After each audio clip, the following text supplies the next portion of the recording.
What's up, y'all? Today, I'm doing an interview of my collection and my personal stuff that I really grew up to, and it's just realistically that I mainly like video game stuff and anime stuff too, and also like I collect these pieces since I was a kid too. So now it's just out of my closet, and here to present it today. What I have here is a Spider-Man 2 strategy guide. Although this is the strategy guide for the game of Spider-Man 2. Although I left the game in my house, but apparently brought the strategy guide. This is a guide, and then this is the map right here too. That's clipped on the. It's like a magazine, but basically, it's one of my favorite books that I look up to. Alright, this is one of my best fighting games ever, Def Jam 5 for New York. This is the game for PlayStation 2, and this game reminds me of like Fight Night, but it's more like intense of the rap game too. For example, Snoop Dogg, and then you got Bone Crusher, and then Fat Joe, Snoop Dogg, and all of them rappers are in here too. Warren G too, Ice-T, all of them too. This is what I got, a shirt of Def Jam. This is the original 2004 shirt. I got this from my uncle actually too, cause he got this at a game store too when I was just 4 years old. And the back here is the print of Def Jam 5 in New York too. And then the other game is Marvel vs. Capcom 2. This is one of my favorite arcade games that I grew up to. That my uncle took me to Chuck E. Cheese with that too.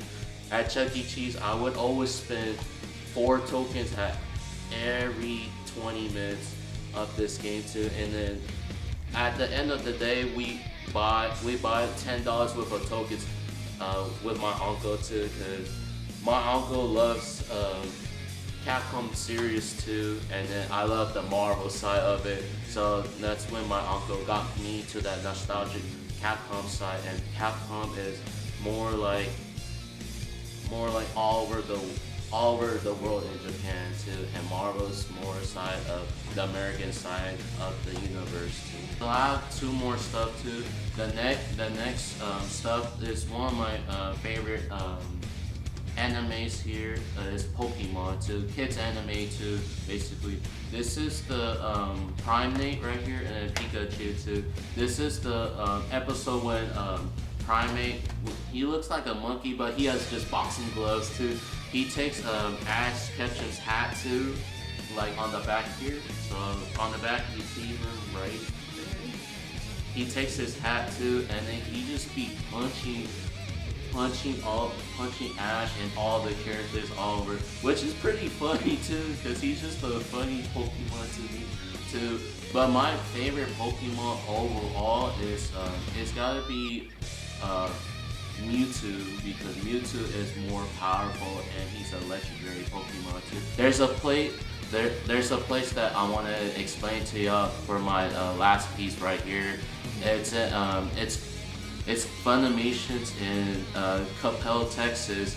That's where they made all the anime series like Hunter x Hunter and then Dragon Ball Z. So next thing I got is this Dragon Ball Z t-shirt from over there. That's where I got it at Funimation's too, during COVID too. This one is the 2008 shirt, because what this means more to me is that's when at its peak, where at 2008, that's where like I started watching Pokemon on TV though. Although I did watch the old Dragon Ball Z's as a kid too, and that's when I experienced with Super Saiyan 1, 2, and 3 at different levels too. And like my favorite is gotta be Trunks in my opinion too, because Trunks is powerful too, and he's just a little kid too, like me, just a kid too, man. Josh, he collects like video games, like vintage shirts and stuff like that.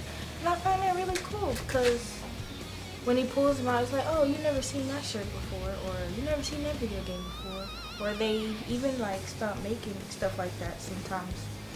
And I find that really cool, because that's a memory he gets to keep to like forever. That's part of the reason why so many of us have started collecting these little these little icons here.